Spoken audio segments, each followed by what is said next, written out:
ലോക്സഭാ തെരഞ്ഞെടുപ്പിന് തൊട്ടു മുൻപ് ദേശീയ നേതാക്കളുമായി അടുപ്പമുള്ള നേതാവടക്കം തൃശൂരിലെ 2 കോൺഗ്രസ് നേതാക്കൾ RSS നേതാവുമായി കൂടിക്കാഴ്ച നടത്തി.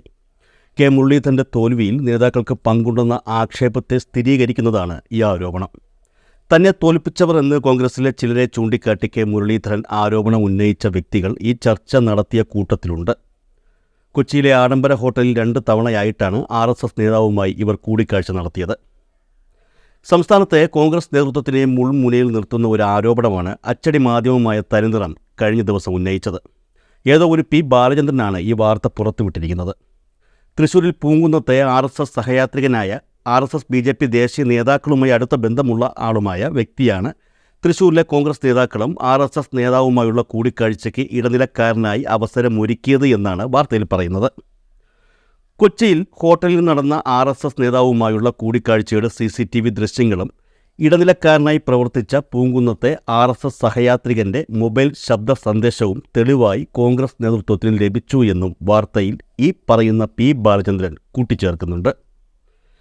അതായത് തൃശൂരിൽ BJP സ്ഥാനാർത്ഥിയായ സുരേഷ് ഗോപി വിജയിക്കുകയും UDF സ്ഥാനാർത്ഥിയായ കെ മുരളീധരൻ 3ാം സ്ഥാനത്തേക്ക് പോവുകയും ചെയ്ത സാഹചര്യത്തിൽ തിരഞ്ഞെടുപ്പുമായി ബന്ധപ്പെട്ട അന്വേഷണം നടന്നുകൊണ്ടിരിക്കുകയാണ്.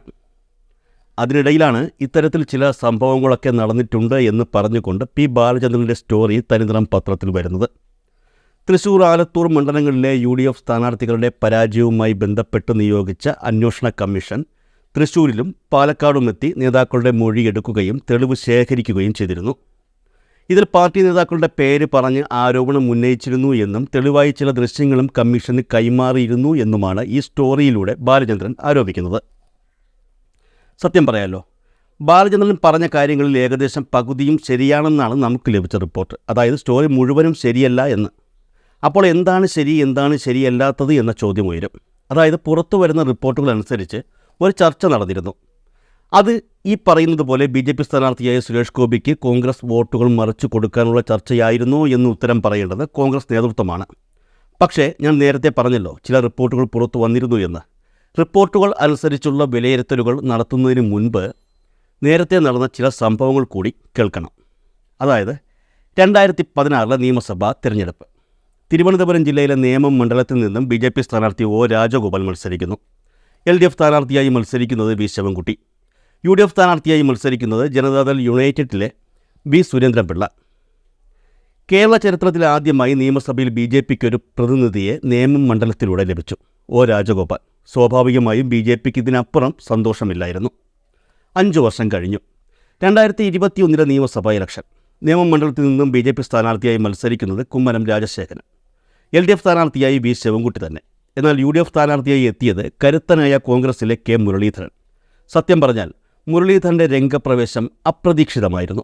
അതായത് 2016 UDF ദുർബലനായ സ്ഥാനാർത്ഥിയെ നിർത്തി BJPക്ക് വിജയത്തിനുള്ള അവസരം ഒരുക്കി എന്ന ആരോപണം ഉയർന്നതിനെ തുടർന്ന് വടകര ലോക്സഭാ മണ്ഡലത്തിലെ MP-യായ കെ മുരളീധരനെ അവിടെ നിന്ന് നേമം മണ്ഡലത്തിൽ സ്ഥാനാർത്ഥിയെ അവതരിപ്പിച്ചു.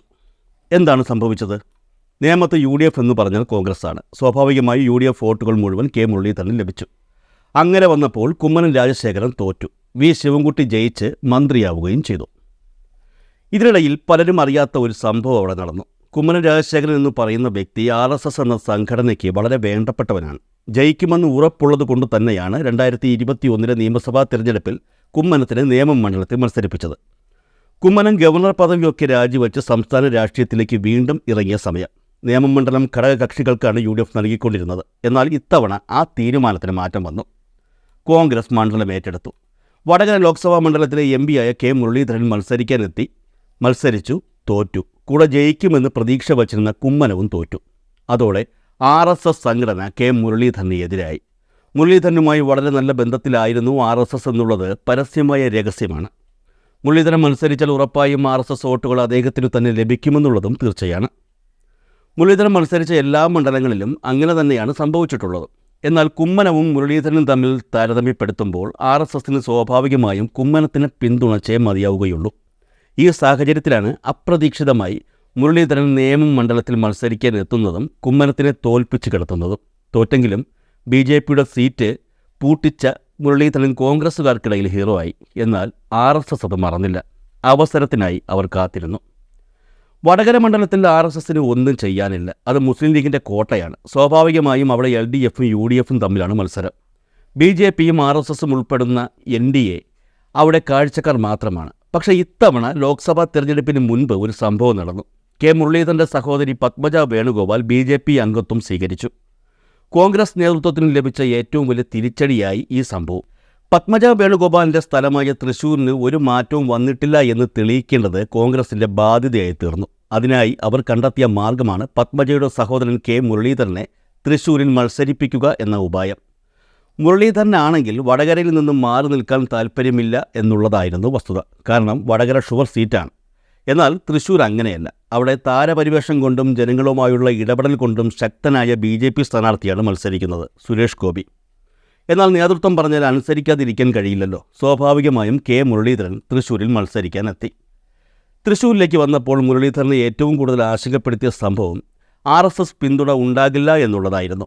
എന്നാൽ തൃശ്ശൂരിലെ ചില കോൺഗ്രസ് നേതാക്കൾക്ക് RSSുമായി നല്ല അടുപ്പമുണ്ട്. ഈ സാഹചര്യം ഉപയോഗപ്രദമാക്കാൻ ശ്രമിച്ച സംഭവമാണ് അവിടെ കണ്ടത്. അതായത് മുരളീധരനെ വിജയിപ്പിക്കാനായി RSS പിന്തുണ തേടിയുള്ള ചർച്ചകളായിരുന്നു അവിടെ നടന്നത് എന്നാണ് രഹസ്യ വിവരങ്ങൾ പറയുന്നത്. ഇത് ഇപ്പോഴൊന്നും വന്ന വാർത്തയല്ല. തിരഞ്ഞെടുപ്പ് കഴിഞ്ഞപ്പോൾ തന്നെ ഏകദേശം ഈ വാർത്തകളെല്ലാം പുറത്തു വന്നിരുന്നു. എന്നാൽ ഈ പറയുന്ന ബാലചന്ദ്രൻ ഇപ്പോൾ മാത്രമാണ് ഇത് അറിഞ്ഞതെന്ന് തോന്നുന്നു. അല്ലെങ്കിൽ നേരത്തെ അറിഞ്ഞു കാണും. അന്വേഷണ റിപ്പോർട്ട് സമർപ്പിച്ച സാഹചര്യത്തിൽ ഒന്നുകൂടി അത് പൊടിതട്ടി എടുത്തതാകാനേ സാധ്യതയുള്ളൂ. മുരളീധരനെ RSS സഹായിച്ചോ RSS നേതാക്കളുമായി കൂടിക്കാഴ്ച നടത്തിയതിന് ഗുണമുണ്ടായോ എന്നൊക്കെ ചോദിച്ചാൽ അതിനുത്തരം തൃശ്ശൂരിലെ തെരഞ്ഞെടുപ്പ് ഫലം തന്നെ പറയും. അല്ല, RSSനെ സംബന്ധിച്ച് അത്ര പെട്ടെന്ന് മറക്കാൻ കഴിയുന്ന തെറ്റല്ലല്ലോ മുരളീധരൻ നിയമത്തിൽ ചെയ്തു വച്ചിരിക്കുന്നത്. കെ മുരളീധരൻ്റെ അറിവോടെയാണോ ഈ കൂടിക്കാഴ്ച നടന്നത് എന്ന് ചോദിച്ചാൽ ഞാൻ അറിഞ്ഞില്ല എന്നായിരിക്കും മുരളീധരൻ ഇപ്പോൾ പറയുന്നത്. അതിന് കാരണം തൃശ്ശൂരിലെ തോൽവി തന്നെയാണ്. തോൽവി സംഭവിക്കുമ്പോൾ പരമാവധി ആൾക്കാരെ തള്ളിപ്പറയുക എന്നുള്ളതാണല്ലോ ഇവിടുത്തെ രീതി. അതുകൊണ്ട് തന്നെ അങ്ങനെയായിരിക്കും വാർത്തകൾ പുറത്തു വരുന്നത്. എന്നാൽ നോക്കിക്കോളൂ, ഈ പറയുന്ന നേതാക്കൾക്കെതിരെ ഏതെങ്കിലും രീതിയിൽ നടപടികൾ വരുമോ എന്ന്. അങ്ങനെ വരാൻ സാധ്യതയില്ല എന്ന് തന്നെയാണ് സൂചനകൾ എത്തുന്നത്. ഈ കോൺഗ്രസും RSSും തമ്മിൽ അടുപ്പമുണ്ടാകുമോ എന്ന് കരുതുന്ന ചില നിഷ്കളങ്കന്മാർ നമുക്കിടയിൽ കാണും. എന്നാൽ കാലങ്ങൾക്ക് മുൻപ് സംഭവിച്ച കോലിബി സഖ്യവും ഇപ്പോൾ പല സ്ഥലങ്ങളിലും ഒളിഞ്ഞും തെളിഞ്ഞും സംഭവിക്കുന്ന കാര്യങ്ങളുമൊക്കെ ഇതുമായി കൂട്ടി വായിക്കാവുന്ന സംഭവങ്ങൾ തന്നെയാണ്. ഒരു മത്സരത്തിൽ പങ്കെടുക്കുമ്പോൾ ജയമാണ് മുഖ്യം. ഉറപ്പായും ജയത്തിനു വേണ്ടി സാധ്യമായ ഏത് വഴിയും തേടണം. അങ്ങനെയല്ലായിരുന്നെങ്കിൽ കോൺഗ്രസ് ഇത്തവണത്തെ ലോക്സഭാ തെരഞ്ഞെടുപ്പിൽ SDPIയുമായി സഖ്യം വയ്ക്കേണ്ട ആവശ്യമില്ലല്ലോ. SDPI സഖ്യം പ്രഖ്യാപിച്ചപ്പോൾ ഞങ്ങൾ ആ സഖ്യത്തിലില്ല എന്ന് കോൺഗ്രസ് നേതാക്കൾ എപ്പോഴെങ്കിലും പറഞ്ഞോ? പറയില്ല. കാരണം ജയമാണ് അവിടെ പ്രധാനം. ഇക്കാര്യത്തിൽ രസകരമായ വസ്തുത എന്തെന്നാൽ വടകരയിലും തുടർന്ന് തൃശ്ശൂരിലും സ്ഥാനാർത്ഥിയായി പ്രഖ്യാപിക്കുന്ന സമയത്ത് കെ മുരളീധരന് മത്സരിക്കാൻ യാതൊരു താല്പര്യവും ഇല്ലായിരുന്നു എന്നുള്ളതാണ് യാഥാർത്ഥ്യം. കാരണം തനിക്ക് പ്രിയം സംസ്ഥാന രാഷ്ട്രീയമാണെന്ന് കെ മുരളീധരൻ നേരത്തെ പറഞ്ഞിരുന്നു. 2026 നിയമസഭാ തെരഞ്ഞെടുപ്പിൽ UDF അധികാരത്തിൽ വരുമെന്നും മന്ത്രിസഭയിലെ തന്ത്രപ്രധാനമായ ഒരു സ്ഥാനം തനിക്ക് ലഭിക്കുമെന്നും കെ മുരളീധരനും അദ്ദേഹവുമായി അടുപ്പമുള്ളവരും കണക്ക് കൂട്ടുന്നുണ്ട്.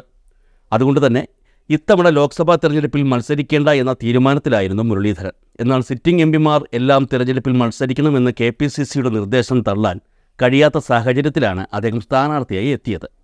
ഒരർത്ഥത്തിൽ തോൽവി അദ്ദേഹത്തിന് ഉപകാരമായി മാറുകയായിരുന്നു എന്നാണ് സൂചനകൾ. താനിനി തെരഞ്ഞെടുപ്പ് രാഷ്ട്രീയത്തിൽ ഇല്ലെന്നൊക്കെ മുരളീധരൻ പറഞ്ഞെങ്കിലും അടുത്ത തവണ വട്ടിയൂർക്കാവിൽ നിന്നുള്ള UDF സ്ഥാനാർത്ഥി അദ്ദേഹമായിരിക്കും എന്ന് തന്നെയാണ് അദ്ദേഹവുമായി അടുപ്പമുള്ളവർ വ്യക്തമാക്കുന്നത്. മാത്രമല്ല, നിയമസഭാ തെരഞ്ഞെടുപ്പിൽ അദ്ദേഹം വിജയിച്ചാൽ മന്ത്രിസഭയിലെ ഏറ്റവും തന്ത്രപ്രധാനമായ സ്ഥാനം തനിക്ക് ലഭിക്കുമെന്നും അദ്ദേഹം കണക്ക് കൂട്ടുന്നുണ്ട്. എന്നാൽ മുരളി വിജയിക്കരുത് എന്ന് ആഗ്രഹിക്കുന്ന കോൺഗ്രസ് നേതാക്കൾ കുറവല്ല എന്നുള്ളതാണ് അദ്ദേഹത്തിൻ്റെ രാഷ്ട്രീയ ജീവിതത്തിലെ ഏറ്റവും വലിയ പ്രതിസന്ധി.